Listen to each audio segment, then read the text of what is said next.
this is the first of 3 short samples that I'm recording where I'm reading sections from my new book called Mortality and the Human Imagination. It's a collection of essays.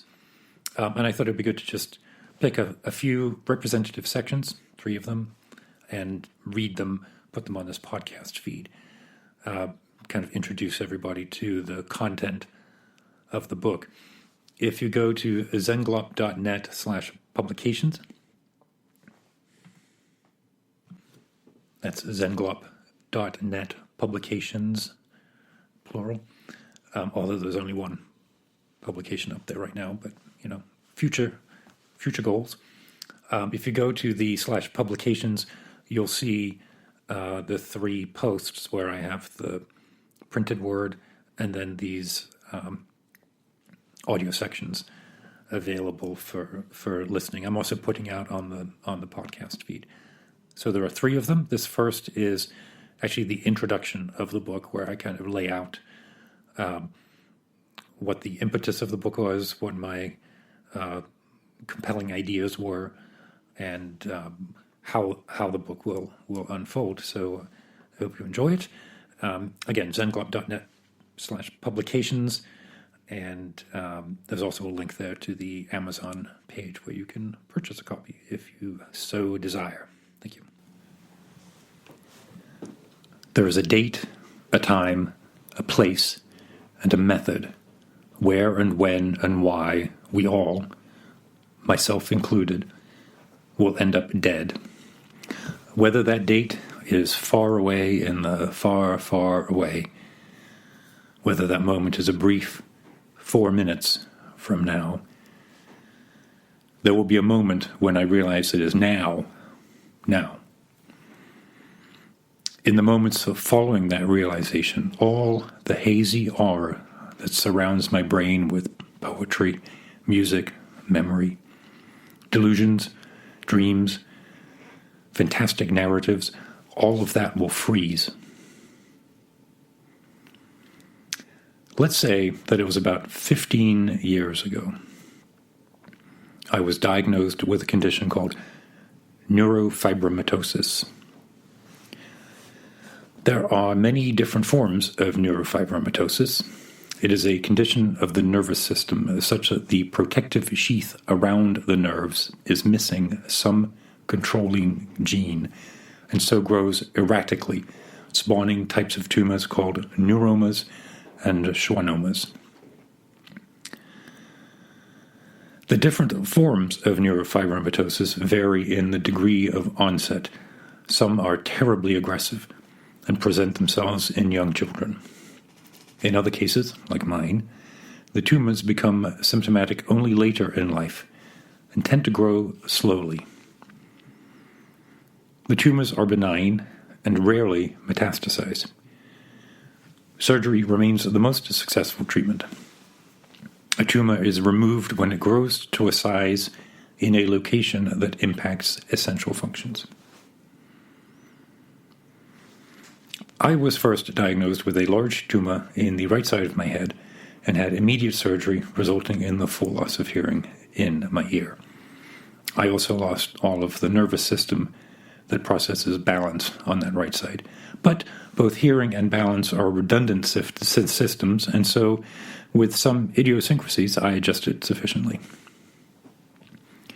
If I hadn't decided to push past some resistance and go to see a specialist about the ringing in my ears, then that first 2-inch tumor would have slowly blocked the blood to my cerebellum until one morning I imagine my wife would have noticed. First, me not waking, then second, in a coma, and finally, the realization that I was then dead.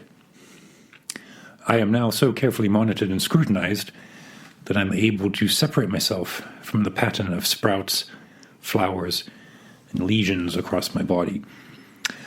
They exist as a structure within me. I've had a 3rd surgical procedure to remove a grapefruit-sized tumor from my chest, a procedure which, if anything, was harder to recover from than brain surgery. Even with modern pain management, I felt like all I could ask was to be isolated in a sanitarium high on a North Sea cliff, left on a park bench, wrapped in a heavy wool trench coat with a pipe of tobacco, and the promise that I'd be wheeled back in later. Every 6 months to a year, I get an MRI scan. If I ever get tired of that ongoing review, then I imagine some perfectly preventable, surgically accessible tumor would destroy a basic and required physiologic function too late to do anything about. I expect I would feel regret that this could have been avoided. Or perhaps as I get older and the wear and tear of repeated, non-trivial invasive procedures takes its toll, I gently fail to recover.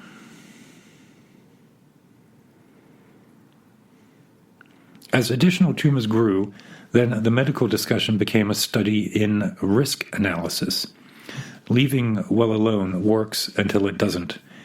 The entry level for surgery is high to begin with, but as a tumor grows in size, the surgery to remove becomes more invasive, and the likelihood of losing affected functionality increases.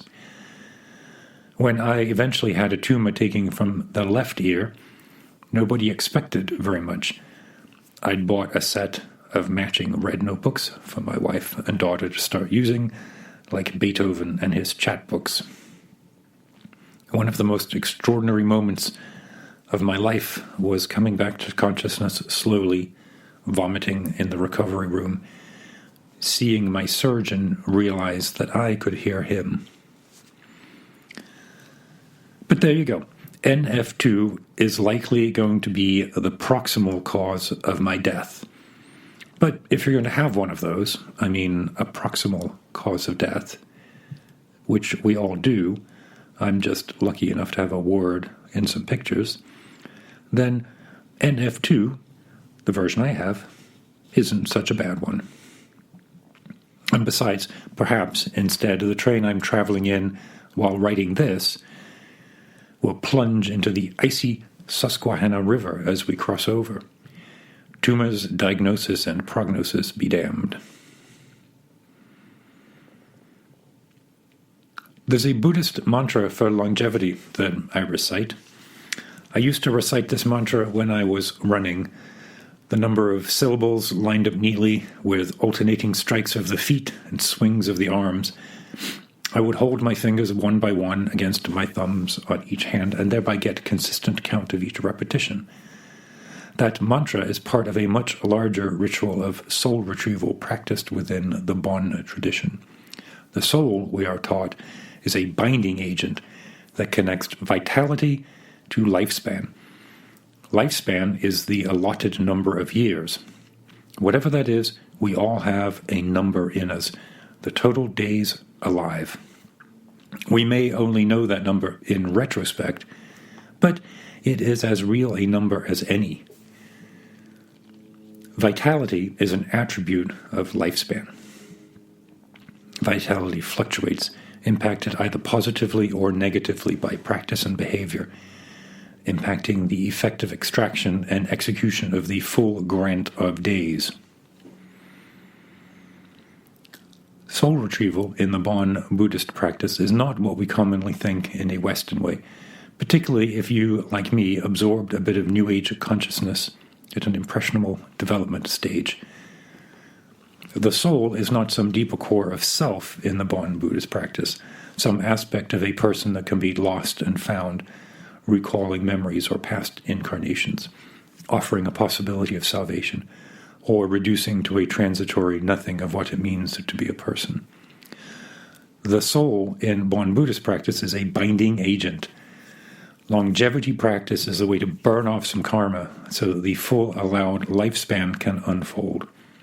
Soul retrieval is more like good hygiene.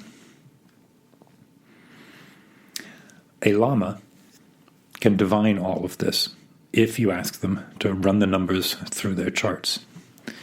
Those charts map elemental attributes to time and place, just like our insurance agencies create their own actuarial correspondences. Each come up with a final date, a date of finality, the only date that matters. I haven't asked a lama yet, how my soul is doing. But my doctor did say I could expect to live into my 60s. I'm startled every time I write that or speak it. At the time I thought I felt relief. What I had asked was whether this condition would shorten my overall life. See, I haven't asked a lama, who would know, but I did ask a doctor, who will hesitate to speculate. How surprised I would have been if the doctor had said I could expect to live into my 60s if I took this prescription of 108 mantras a day. I can't imagine how I really asked that question. I don't remember the words I used because what an audacious question to ask. Am I going to live a long time? I was asking. Or no, what I was really asking was, am I going to die? His response, look, maybe what he was saying is certainly, yes, a good long life. And he picked a number that seemed as good a shorthand for the distant future as he could come up with on the spot. I don't know how old you are, friendly reader. If you picked this up at 27, then I expect 60 sounds like a well-deserved allocation, which time you will no doubt fill with the excellent study of literature, and beyond which, how could life be worth much anyway? I can tell you now, when 60 is about a dozen more, stretched out for easy reckoning with anticipated milestones along the way, that 60 looks a whole lot different now. 60 bars of chocolate sounds like a lot of chocolate, doesn't it? More than you'd want to eat when you're on the first couple of dozen. Perhaps it's enough that if the 20th bar of chocolate goes by hard and fast, you might even want to give up and never eat another chocolate bar again. Still, when you've got through 50, and those 50 are gone and digested, leaving even the 10 remaining, even those 10 you realize are the best ones yet. Most wonderful chocolate bars filled with nougat and caramel, topped with sea-salted pistachio crumbs. Even those extraordinary 10 all don't seem so many more. Finite exactitude brings about an insight that is true whether I'm writing about 20 years, 10 candy bars, or 4 minutes. The response is manifestly the same. The matter at hand for this moment, while staring at a deliberate list of moments, is that one of them in the future, without any doubt, and definitely on the page I'm staring at, will be the last. This moment in front of us right now is what the itness is. Read that again. The moment in front of us right now is what the itness is. But what if it, that moment, the final bit, what if this has already happened, and now the sentence has to be gerrymandered? Like so, we arrange the text, tense, and participles into a poem to reflect the passing meaning. The moment in front of it right now is what the usness is. The front in it of right now, what is usness, the moment is. The it in right now of what usness is, moment, the front is. The right now in what of usness, moment is, front, the it is. The what in usness of moment front is it, the right now is. The usness in moment of front, it is right now, the what is.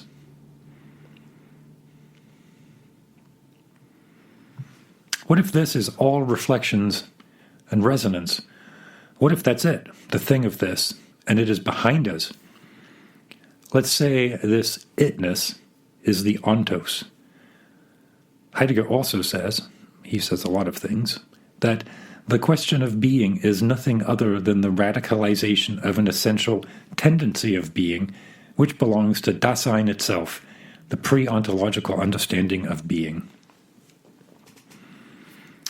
Although it is more glamorous than my sentence, the response should be similar, which is to say that the itness is the telos.